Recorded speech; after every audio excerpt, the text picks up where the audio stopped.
Okay, let's unpack this. Have you ever felt that irresistible, almost primal urge to just let loose? Yeah. To break free from the everyday rhythm and just move. It's that moment when your body practically demands to join in, to sing, to dance, to simply, well, express something. Today, we're diving deep into a seemingly simple source that perfectly captures and amplifies that impulse. The lyrics to the KIDZ BOP Kids song Make Some Noise. Our mission for this deep dive isn't just to analyze the words, although we'll do that. It's really to uncover the subtle, yet frankly, incredibly effective communication strategies hidden within. How does such an apparently straightforward piece of pop culture manage to encourage engagement, foster expression, and ignite this sense of collective joy so powerfully? I mean, reading through these lyrics, you can't help but feel a surge of energy. It's so direct, it's commanding, but in the best possible way, like an instant instruction manual for fun. It's pretty fascinating, actually, because even with content design, ostensibly for a younger audience, we find these incredibly sophisticated and, like you said, effective communication strategies at play. And the professional backing, it's detailed in the credits. You've got the copyright New Razor and Tie Enterprises, LLC, the distributor Concord Music Group, and label Universal Music Group. Yeah. That isn't just boilerplate info. It signifies a meticulously produced, widely distributed piece of content. This wasn't just thrown together. It implies a deliberate, an expertly crafted approach to create this kind of engaging, almost universally resonant experience. Every element feels intentional, from the music itself to the psychological impact of these lyrics. That's a crucial point. It's not just catchy. It's engineered for engagement. Yeah. Let's jump right into that first verse then, because it sets the stage with such clever, immediate immersion. It starts with, I'm not sure just what you heard, but I know a simple trick. That's not just a line. It's an immediate, almost conspiratorial invitation, right? Feels like you're being let in on a secret. Creates a quick bond. Precisely. That opening line, it leverages a psychological principle called priming. Sets an expectation, something special's coming. Piques curiosity, makes the listener more receptive. And it immediately follows that intrigue with a simple but really powerful physical instruction. You put both hands up, clap them above, do it just like this. This isn't just about movement, it's a brilliant application of what we call embodied cognition. Our physical actions directly influence our emotional and cognitive states. So by instructing a physical response first, the song sort of bypasses intellectual overthinking or self-consciousness. It essentially tricks the body into feeling more energetic, which then influences the mind to become more open, more joyous. It creates this really low barrier to entry, encourages immediate, almost instinctual participation. You're part of it before you even really decide to be. So it's almost like the body leads the mind into the fun, Yeah. instead of waiting for the mind to give permission. That's really insightful. And then, from those simple claps, it escalates so quickly into this wonderfully vivid imagery. I think I might have got the dancing sickness. I never, ever had a fever like this. Okay, here's where it gets really interesting. Dancing sickness. That's like a clever way to describe that irresistible, infectious joy. What's the power there, framing something so positive as a sickness? Well, this raises an important question about how we frame and internalize experiences, doesn't it? By calling it a sickness, the song ingeniously reappropriates a typically negative term, transforms it into something desirable, something potent. It plays right into the idea of social contagion theory. Just like, a cold can spread, so can emotions and behaviors. This line suggests the joy is so powerful, so compelling, that it's this inescapable, almost physical affliction, but a wonderful one you actually want to catch. It helps normalize uninhibited behavior by making it seem like an external force, this current you're just swept up in. Right. And it gives you permission almost. Yeah. Like, it just happened to me. Which is a great way to sidestep inhibitions, really sets the stage for letting go. And that permission is made even more explicit with the next line. But where's the fun of being normal anyway? Okay. This acts like a psychological permission slip. It implicitly, yet powerfully, suggests that stepping outside of societal norms for a moment of self-expression isn't just allowed, it's encouraged. It's where the real fun is. It validates that desire for individuality, for spontaneous expression, assures you it's not only okay, but desirable to shed those everyday constraints. That's it. It's like, forget your inhibitions, just lean into this feeling, because who wants to be normal when you can have this much fun? Yeah. And then, having set this stage of playful rebellion and irresistible energy, the song delivers its central invitation. And it does it with a classic technique, the countdown. 5, 4, 3, 2, 1. There's just something almost universally exciting about a countdown, isn't there? Grabs your attention instantly, focuses it. Oh, the psychological impact of a countdown is incredibly effective. It's much more than just a simple buildup. It's a powerful form of priming, like we mentioned, that simultaneously reduces cognitive load and fosters collective effervescence, that shared bubbly feeling. By explicitly signaling an imminent action and a precise endpoint, it creates a shared mental set. Everyone knows what's coming, everyone's counting together. This synchronized anticipation, it unifies the group, reduces individual hesitation, and encourages a more automatic collective response when that one hits. It taps into a fundamental human need for communal rhythm and action, makes the burst of energy feel like a shared, preordained release. So it's like a universal starting gun, perfectly designed to launch everyone into the action together. And what's coming is this torrent of active physical verbs. I feel like turning it up, breaking it down, jump on my feet, don't touch the ground.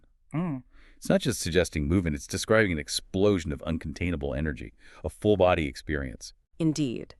These actions really embody the song's entire message. They encourage a holistic, energetic response, moving from that internal feeling of excitement to an external physical manifestation. This continuous loop of action and sensation is vital, and the rapid succession of these verbs creates a sense of, well, kinetic energy, makes you feel an urgent need to move. It's almost a form of catharsis, releasing pent-up energy through active expression, which is incredibly satisfying. And this next line, for me, this is absolutely huge. You got a voice, you got a choice. Come on, get loud, let's make some noise.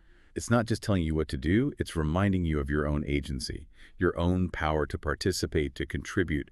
It empowers you. Exactly. If we connect this to the bigger picture, it's about validating individual expression while simultaneously inviting participation in a larger group experience. The coupling of voice and choice is just foundational to self-expression and empowerment. It affirms the individual's right to speak up, to be heard, to actively decide how to engage. But it's not only about individual power, it's about finding your unique place within that collective joy, contributing your distinctive energy to a shared, vibrant moment, harmonizing the individual and the communal. And that idea of a shared moment, a truly universal invitation, is reinforced with that wonderfully simple nonverbal vocalization. Sing it like, ooh. It's almost primal, isn't it? Cuts across everything else. Oh, absolutely. Nonverbal sounds like these. Incredibly powerful for fostering connection and release. Precisely because they bypass cognitive filters, linguistic barriers. You don't need to understand the lyrics or even the genre. The oohs are an intuitive, universal expression of joy and connection. This is particularly relevant when we think about the source mentioning the song's availability in Français, Deutsch, Español. Everyone, regardless of language or culture, can join in those oohs, makes the invitation truly global. And the line, "This is the time, it's you and I, let's get la la la la loud," reinforces that inclusivity, that immediate shared experience. It collapses past and future, focuses entirely on the vibrant present moment, emphasizes this is a collective adventure happening now with us. It's all about that immediate, shared, uninhibited moment. Okay, moving into verse 2, the message of freedom and uninhibited action gets even stronger. Scream out loud, twist, twist, and shout. Do whatever you want to. It's so freeing that explicit permission to do whatever you want really pushes the boundaries of, well, normal behavior. This reinforces the core idea, doesn't it? Active self-expression, breaking free from any perceived constraints or expectations.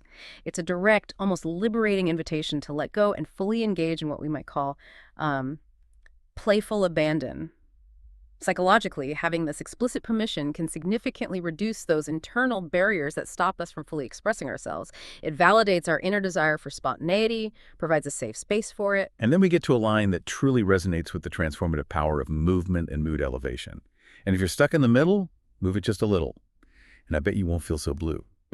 So what does this all mean for us, beyond just a song? This part really speaks to the power of even small actions to shift your entire emotional state. It's a wonderful, simple, yet really profound psychological insight into affect regulation. It articulates that powerful feedback loop between our body and mind. When we feel stuck or blue, our physiology often mirrors that internal inertia, right? By encouraging even a little move, the song activates what's called the behavioral activation system. This breaks the cycle of inactivity, of passivity, that often accompanies low mood. You don't need some grand gesture. Sometimes just a micro action is enough to literally shift your body chemistry, disrupt negative thought patterns, change your perspective. It's a practical, actionable strategy for emotional self-management. Incredibly effective, universally applicable. It's such a powerful reminder. Sometimes the smallest physical shift can lead to a significant mental and emotional change. Love that. And it creates this fully immersive environment with, no, tell me, do you feel the speakers pumping? I ain't stopping until the whole room's jumping. Mm. It's not just about your individual experience anymore. It's about the entire space, the collective coming alive. Exactly. This is about creating a truly holistic, almost inescapable sensory experience. The mention of speakers pumping, the rooms jumping, it describes the creation of an all-encompassing, energetic atmosphere, powerful sound, visible collective movement. It's designed to be immersive, where your participation contributes to and is reinforced by the group's energy. It's about group synchronization. Everyone moving, feeling, being in the moment together. And again, that underlying message of permission is woven throughout. It's okay to get crazy now and then. Tony? Hey, it's a clear, joyful endorsement of temporary, expressive abandon as a healthy, invigorating act. As we move into the bridge, you really feel that momentum building, don't you? With the repetitive, almost chanted nature of the oh, oh, oh, oh, and I want to get la, la, la, la, la, dowd sections. It's like the song is physically lifting us, Yeah. building towards an even greater climax. Absolutely. The bridge here isn't just filler, it's a strategically designed intensification zone. Musical repetition, vocalizations in the bridge, these are classic techniques to leverage rhythmic entrainment. When a group repeats a sound or movement together, it can lead to physiological and emotional synchronization. Heart rates, breathing, even brainwave patterns can start to align. It deepens the shared experience, creates a powerful sense of unity, of anticipation. This escalating chant is especially potent here. It acts as a final communal surge that builds collective emotional energy, almost like a pressure cooker, before the explosive release of the final chorus. It reinforces the group's collective identity, solidifies that shared commitment to the joyful experience. It often enhances the memory, too, through the peak end rule, making sure it ends on a high note of intense shared feeling. Wow. We've really gone on a deep dive into the architecture of energy and expression here, seeing how every line, every beat of Make Some Noise isn't just a lyric, but a carefully constructed trigger for collective joy, empowerment, and the glorious breaking out of routine. It's truly an instruction manual for how to engage, release, and connect. Oh, it absolutely is. The song's approach is just incredibly effective because it speaks to those fundamental human needs for connection, self-expression, release. It provides clear, actionable steps for engagement while also validating individual choice and empowerment within that communal setting. And the very fact that this song and the KIDZ BOP brand has achieved such global reach. I mean, you mentioned the availability in Francais, Deutsch, Espanol, that underscores how universal these themes really are. Joy, movement, self-expression, these aren't just cultural specifics. They're inherent human desires that transcend language and borders. This makes the message of make some noise a truly global phenomenon. Shows that need for uninhibited expression, for collective fun is just core to the human experience. So what does this all mean for you listening right now? When do you need to make some noise? What does it mean for you to embrace that dancing sickness or to allow yourself to get crazy now and then? Not just when a song is playing, but, in your everyday life. How can you consciously leverage your own voice and choice to break free from inertia, even just a little bit, and inject that same kind of uninhibited, authentic energy into your own world? Maybe think about the subtle ways you can give yourself permission to move, to speak, to express, to truly connect.